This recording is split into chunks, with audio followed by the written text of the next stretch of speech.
है जनसंख्या, ठीक है, जनसंख्या 2011। तो हम लोग शुरू से जनसंख्या को पढ़ेंगे और ये पढ़ेंगे कि जनगणना कब से स्टार्ट हुआ। एक अंग्रेज अधिकारी आया था, लॉर्ड मेयो, ठीक है। लॉर्ड मेयो के काल में भारत में पहली बार जनगणना स्टार्ट हुआ, वो 1872 में था। कई कई बुक में 1871 दिया होगा, तो 1871 से लेकर 1872 तक चला था जनगणना, इसलिए ये जनगणना 1872 कहा जाता है। यानी कि भारत में पहली बार जनगणना कब शुरू हुआ, तो 1872 ईस्वी में। ये जनगणना असंगठित था, मतलब पूरा व्यवस्थित ढंग से नहीं किया गया था। उसके बाद लॉर्ड मेयो के बाद एक अंग्रेज गवर्नर आया है, लॉर्ड रेपन। उसने 1881 ईस्वी में संगठित जनगणना करवाया, मतलब पूरा व्यवस्थित ढंग से जनगणना को चालू किया गया। और यहीं से चालू हुआ हर 10 साल पर जनगणना कराना, यानी कि जनगणना कब कब होता है, प्रत्येक 10 साल के बाद जनगणना होना तय है। तो स्वतंत्र भारत ये था, आजाद भारत नहीं था, ये तो गुलाम वाला था ना, अंग्रेज का शासन चल रहा था। भारत आजाद हुआ 1947 ईस्वी में, हमारा संविधान बन के तैयार हुआ 26 जनवरी 1950 को। फिर 1951 में भारत स्वतंत्र भारत में पहली बार जनगणना स्टार्ट हुआ। क्या स्टार्ट हुआ? पहली बार जनगणना। और तुमको बताया गया था कि 1881 से लगातार हर 10 साल पर हो ही रहा था जनगणना। तो काउंटिंग करो, पहला जनगणना हुआ स्वतंत्र भारत का 1951 में, अगला 10 साल के बाद यानी 1961, फिर 1971 में, फिर 1981 में, 1991 में, फिर 2001 में, फिर 2011 में, ठीक है। और 2011 के जो जनगणना हुआ वो भारत की 15वीं जनगणना था। कितना नंबर था? 15वीं। लेकिन ये कब से? जब हम 1881 से काउंटिंग करते हैं तब से। स्वतंत्र भारत का जो जनगणना हुआ वो 7वीं जनगणना थी, ठीक है। 2021 में अगला जनसंख्या जनगणना होना था, मतलब 2011 के बाद 2021 में होता। लेकिन तुमको याद होगा कि उसी समय एक बीमारी आया था हमारे यहाँ, कोविड-19 आया था ना, कोरोना। तो कोरोना के कारण ये जनगणना नहीं हो पाया। तो अब तक जो बुक में डेटा पढ़ा होगा, तुम जो भी पढ़ रहा होगा वो 2011 का जनगणना पढ़ रहा होगा, 2021 का नहीं। लेकिन अभी वर्तमान सरकार ने यह तय किया है कि हम जो जनगणना है वो 2027 में करवाने वाले हैं फिर से, ठीक है। तो 2027 हमारा निर्धारित जनगणना साल है। अब आ जाओ, क्या जनगणना इससे पहले नहीं था? सबसे प्राचीन भारत के इतिहास में अगर हम जाएं, सबसे पुराना वाला, ठीक है, तो जनगणना का सर्वप्रथम उल्लेख अर्थशास्त्र बुक में किया गया है। तुमको याद होगा कि मौर्य काल में कौटिल्य ने एक पुस्तक लिखा था अर्थशास्त्र। कौटिल्य मतलब विष्णुगुप्त, चाणक्य, उन्होंने ये पुस्तक लिखा था जो मौर्यकालीन प्रशासन के बारे में पढ़ा था ना। तो इसी बुक में उन्होंने बताया कि अर्थशास्त्र में कि जनगणना का जिक्र किया पहला बार। और इस काल में जो जनगणना कराया जाता था वो राजा को टैक्स देने के लिए किया जाता था। राजा को टैक्स कितना मिलेगा, कैसे मिलेगा, इस आधार पर, और सेना रखने के लिए जनगणना कराया जाता था कि किस आबादी पे कितना जनगणना सेना रहेगा, ठीक है। अब आ जाओ मध्यकालीन भारत में, जब हम अकबर का शासनकाल में आते हैं, मुगल काल में, तो वहां एक बुक लिखा गया है, आईन-ए-अकबरी। कौन लिखा है पता है? अबुल फजल ने लिखा है। वो आईन-ए-अकबरी में अकबर के समय के जनगणना का जानकारी मिलता है, ठीक है। अब आ जाते हैं, सबसे एक टॉपिक सवाल तुम्हारे अंदर आता होगा कि आखिर जनगणना क्यों कराया जाए, क्यों फालतू का टाइम वेस्ट, जनगणना करने से होगा क्या, है ना। अभी तो तुम ये सोचो कि जनगणना किया क्यों जाता है। जनगणना इसलिए किया जाता है ताकि हमें जनसंख्या की जानकारी मिल सके कि भारत का आबादी कितना है, बिहार का आबादी कितना है, किस राज्य का ज्यादा आबादी है। उसके आधार पर हमें ये पता चलता है कि एवरेज आयु किस वर्ग के लोग यहाँ पे हैं भारत में, ठीक है। ज्यादा युवा है, ज्यादा बुजुर्ग है, ज्यादा बच्चा है, ये पता चलता है। लिंग का पता चलता है कि कितना पुरुष पे कितनी महिलाएं हैं, ठीक है। लिंगानुपात किस दर से हमारा बढ़ रहा है या घट रहा है, ये पता चलता है। हमारा शिक्षा रेशियो पता चलता है कि एजुकेशन के सिस्टम में कौन सा राज्य ज्यादा डेवलप है, कौन कम है, ठीक है। अब इसके आधार पे, इस जनगणना के आधार पे सरकार क्या करता है? विकास योजनाएं तैयार करते हैं।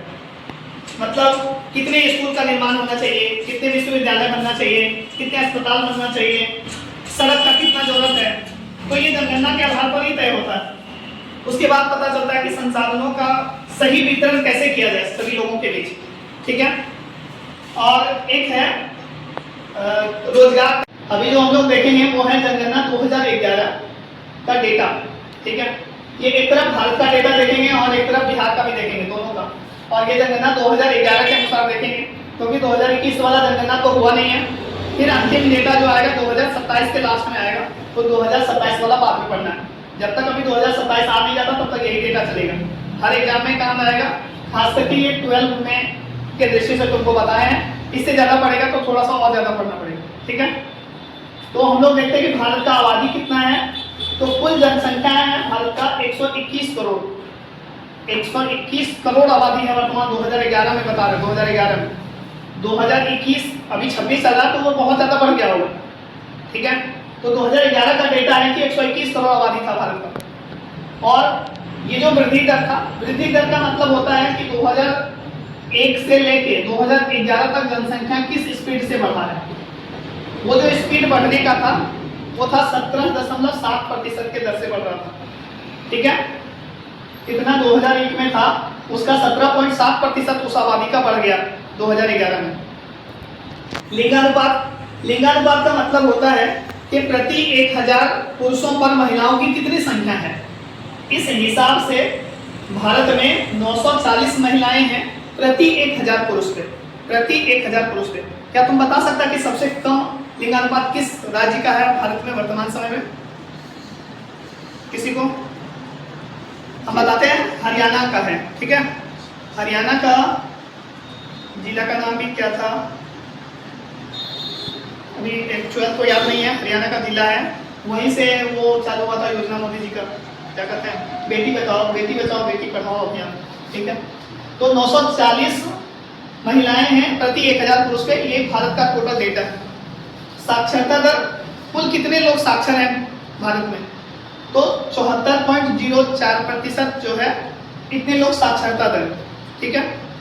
आगे है जनसंख्या घनत्व। जनसंख्या घनत्व का मतलब होता है प्रति वर्ग किलोमीटर स्क्वायर क्षेत्र में कितने लोग निवास करते हैं, ठीक है। 182 लोग प्रति वर्ग किलोमीटर स्क्वायर के दर से बसते हैं। सबसे अधिक जनसंख्या, तो 3 राज्य का नाम जानो। पहला है उत्तर प्रदेश, दूसरा है महाराष्ट्र, तीसरा है बिहार, और चौथा नंबर पे देखने जाओ तो चौथा है वेस्ट बंगाल, ठीक है।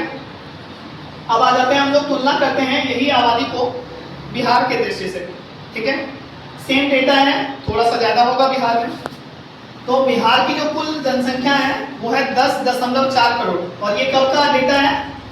2021 का नहीं, 2011 का है, 2011 का डेटा है। तो कुल जनसंख्या कितना हुआ? 10.4 करोड़, लगभग 104 मिलियन आबादी है बिहार का, ठीक है। भारत में तीसरा स्थान पे है, यानी कि उत्तर प्रदेश, महाराष्ट्र, और उसके बाद तीसरा नंबर पे बिहार आता है। और इसका जो जनसंख्या वृद्धि दर है 2001 से 11 होने में 25.4% के दर से बढ़ रहा है। ये था 17.7%, लेकिन ये डेटा है 25.4%, मतलब देश से भी ज्यादा स्पीड से बढ़ रहा है बिहार का जनसंख्या।